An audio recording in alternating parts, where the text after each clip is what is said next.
So today I'm gonna mess with a bit of pinolite or pinolith. Depends on the area you got it from. This mineral is new. It's been around for a long time in Austria, but it was only a few years ago that this was discovered in Canada, in placer gold operations out in Golden, British Columbia. There's a zone through a valley, and they were finding this. In fact, they'd been turning it over for a long time until somebody recognized it. They were looking for gold, not necessarily this. And I mean, it's a fantastic mineral.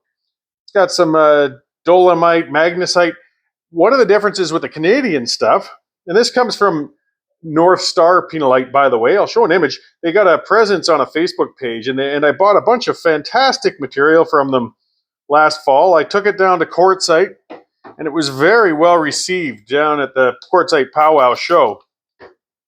What I love about this, aside from, it being distinctly Canadian, which, is rare aside from Austria, but the Canadian stuff has a degree of pyrite in it and iron, and that's what starts giving it this distinctive orange color on some of them. Some don't. And I typically work amylite, not pinolite, but I mean, this is just an awesome material. In the same way of amylite, what I like about it is how every piece is unique. And look at some of the pyrite. It doesn't just give it the orange. I hope this camera can pick it up well. You can see those crystals up there by my fat thumb. The pyrite inclusions are just awesome within this. And every piece is unique. Great for cabbing, great for specimens. Again, Lori with North Star Pinolite made some neat pieces. You can see here with Canadian loonies embedded within them.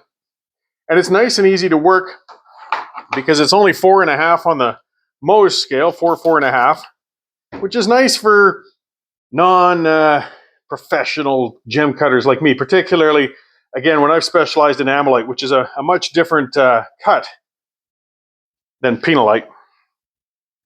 And, and it's still hard enough to take a bit of a shine. As well, it hasn't needed a lot of stabilization. I haven't had this breaking up on me much. I mean, if you smack it, it'll smack. But look at that. Eh? I mean, there's no way I'm going to cut this into separate pieces. It's just a beautiful specimen as it is.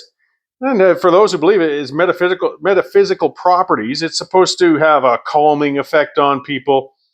Nice relaxing thing. So it's good. I mean, people use them for incense burners and such. When they're in a tighter pattern, though, they'll make for some nice cabs. I'm going to cab these up later. I'm going to polish some of them up a little bit. This is a piece, they're like clouds. If you look long enough, you'll see whatever you like. But my wife set this aside for herself, Jane. It's something of a strange Batman look or some sort of face on there. So I'm going to kind of buff that up to make it a little brighter, just a neat little display piece, and just show it. And when it's the wider, spread of the crystals or the appearance on it, it tends to be better for specimens, in my view. When you get the tighter weave, though, it'll be better for cabs. Like I said, this one, I think it's going to be a neat cab. You don't see orange in stones really that often. I mean, it is really just iron oxide. It's a rust, but it just adds character. So it's a really cool stone to work. So I'll kind of buff these up and see how they come out. All right, now I know I'm going to get it from some commenters on the condition of this cabbing machine. Look, maybe I'll do another video to give the entire backstory on this later. The bottom line is, I got it for free. Cabbing machines are expensive. I tried to clean it, but I don't know what he's done on here. It's glue or something, but it will not come off. Plus, I can't get that water to spit quite right on the wheels. But it's good enough for me to do some rough work and give an idea how this goes.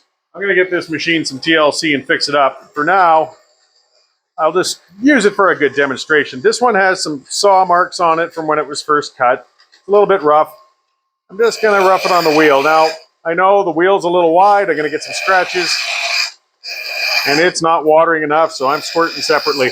I know the hardcore cabbing people are cringing while they watch me do this.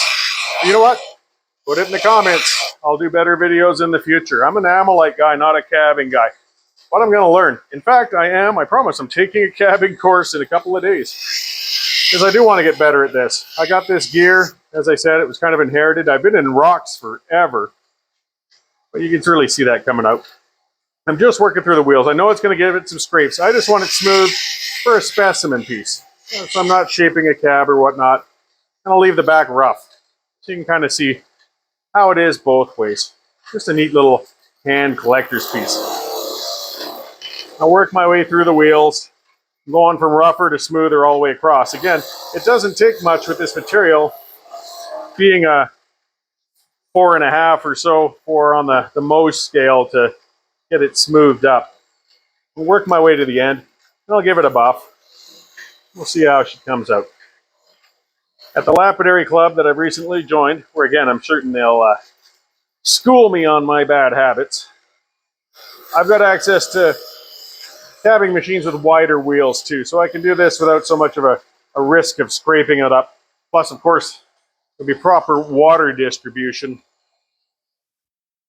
as I work the stones too. Let's get this just quickly buffed up a bit on the end here. Yeah, and I can feel it feels pretty smooth. I'm sure there's some scratches in it. We'll see that when I try to polish it up. But it's going to make for a nice little palm stone sort of thing. Okay, I got a pretty basic setup going for polishing these up. I'm going to use a little bit of Zam, Jeweler's Rouge. And again, I know I'll get comments from others getting on me, but this works well enough for this. Gives it a bit of a shine, just a little on the old wheel. And getting onto the stone.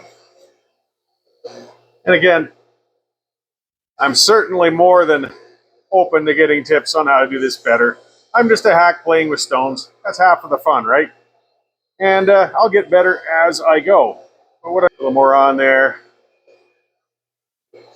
Just giving it a little bit of buffing.